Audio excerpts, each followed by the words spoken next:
Para relawan Presiden Joko Widodo secara berjamaah melaporkan pengamat sosial politik Rocky Gerung kepada Badan Reserse Kriminal atau Bareskrim Polri dan ke Polda Metro Jaya beberapa waktu lalu usai Jokowi disenggol Rocky Gerung. Tidak hanya relawan Jokowi, politisi Partai Demokrasi Indonesia Perjuangan atau PDIP Ferdinand Hutahean hingga Dewan Pimpinan Pusat atau DPP PDIP pun ikut turun gunung melaporkan Rocky dengan laporan senada. Tudingan Presiden Jokowi bajingan dan tolol yang terlontar dari mulut Rocky Gerung menjadi pemantiknya. Jika melihat fenomena pelaporan terhadap mantan dosen filsafat Universitas Indonesia itu, atraksi tersebut keseluruhannya berasal dari individu, kelompok, bahkan organisasi partai politik pendukung Jokowi. Apa sebenarnya alasan utama yang mendorong upaya hukum tersebut? Benarkah murni dilatar belakangi oleh kepedulian yang genuine atau ada kepentingan terselubung yang menungganginya? Pengamat politik dari Universitas Al-Azhar Indonesia, Ujang Komarudin mengatakan bahwa fenomena pelaporan terhadap Rocky ke polisi yang didominasi oleh relawan Jokowi karena ada irisan dengan sang presiden. Para relawan seakan tidak peduli, menutup mata serta telinga terhadap pandangan para pakar hukum pidana yang menekankan pasal penghinaan adalah delik aduan yang mewajibkan Jokowi sebagai pihak korban melaporkan langsung kepada pihak berwajib. Artinya tidak ada delegasi atau perwakilan atau bahkan yang merasa mewakili kepentingan presiden. Bukan saja mereka buta terhadap hukum yang berlaku di Indonesia, termasuk terhadap makna dari delik aduan itu sendiri. Namun mereka seakan menutup mata dengan fakta-fakta yang tergandung dalam undang-undang. Menurut Ujang, para relawan tersebut memiliki kepentingan dengan Jokowi. Entah kepentingan apa yang dimaksud sang pengamat. Karena ada kepentingannya dengan Jokowi, ya makanya relawan Jokowi itu melaporkan karena ada nama Jokowinya, kata Ujang kepada Forum Keadilan pada Kamis 3 Agustus 2023. Sekalipun begitu, Ujang tidak menampik bahwa kritik yang disampaikan oleh Rocky terhadap Jokowi itu terlalu berlebihan dan kebablasan. Menurutnya memang tidak boleh ada yang melarang siapapun yang menyampaikan kritik, namun harus melihat standar kesopanan dalam melakukannya. Kalau saya melihatnya, ya apa yang disampaikan oleh Rocky Gerung terlalu berlebihan gitu, terlalu kebablasan, ungkap Ujang. Kita ini tugas kita akademisi seperti Rocky Gerung. Saya gitu orang kampus, iya tugas saya mengkritik, tapi mengkritisi dengan cara-cara yang menurut saya tidak sampai kebablasan gitu. Apalagi misalnya mengindikasikan ke arah-arah penghinaan, itu jangan sampai imbuhnya. Presiden Jokowi sendiri menanggapi santai kritik Rocky. Baginya, kritikan tersebut merupakan perkara kecil. Itu masalah kecil, saya fokus kerja saja, kata Jokowi beberapa waktu lalu. Berkaca pada respon Jokowi, lantas mengapa para barisan relawan begitu getol mewakili kepentingan presiden? Tak heran jika langkah tersebut kemudian mengundang sejuta tanya. Ujang menduga pelaporan tersebut mungkin saja sudah dikoordinasikan dengan Jokowi. Namun Jokowi sendiri sebagai yang berhak melaporkan memilih diam dan hanya menyuruh para relawannya. Hal itu bukan tanpa alasan. Menurut Ujang, diamnya Jokowi tersebut merupakan upaya menjaga citranya agar tetap dianggap sebagai presiden yang bijaksana. Ya bisa jadi ada koordinasi ya relawan-relawan itu dengan Jokowi atau dengan keluarga Jokowi gitu, atau dengan orang dekat Jokowi mungkin saja tuturnya. Jokowi tidak melaporkan agar tidak terjadi kekisruhan dan agar Jokowi dianggap sebagai presiden yang bijaksana, kan begitu imbuhnya lagi. Iwal laporan yang dilayangkan DPP PDIP ke Bareskrim, menurut Ujang hal itu dikarenakan Jokowi adalah kader partai, bahkan dianggap sebagai petugas partai. Namun dia mempertanyakan apakah langkah yang dilakukan DPP PDIP tersebut benar-benar sebagai langkah penegakan hukum atau hanya untuk memukul balik Rocky Gerung. Tapi Ujang tidak menafikan bahwa para politisi dan partai politik tersebut sedang memainkan isu tersebut atas kepentingannya, termasuk untuk mengorek popularitas dan elektabilitasnya. Menurut dia, politisi memang sejatinya hanya bermain di wilayah isu, bermain di wilayah momentum.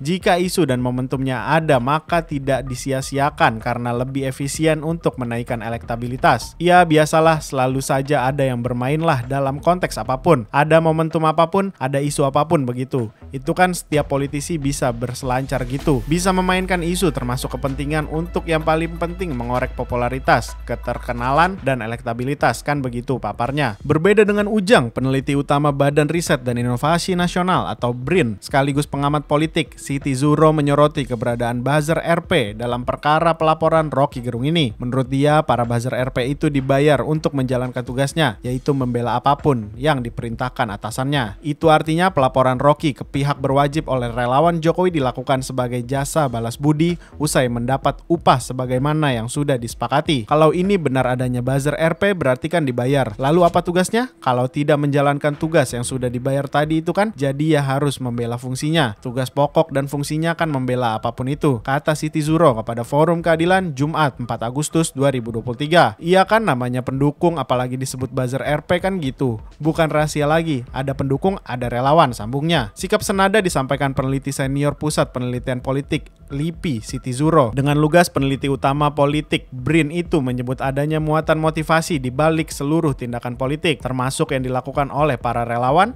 caleg maupun partai. Tidak mungkin sebuah partai politik melakukan tindakan, baik secara lisan maupun perlakuan konkret yang dilakukan tanpa adanya motivasi tertentu. Sekalipun begitu, menurut dia hal itu sah-sah saja dilakukan oleh partai politik untuk mendapatkan simpati dari Jokowi dan menambah elektabilitas diri dan partainya. Itu sah-sah saja, namanya juga usaha gitu kan, pungkas Siti Zuro.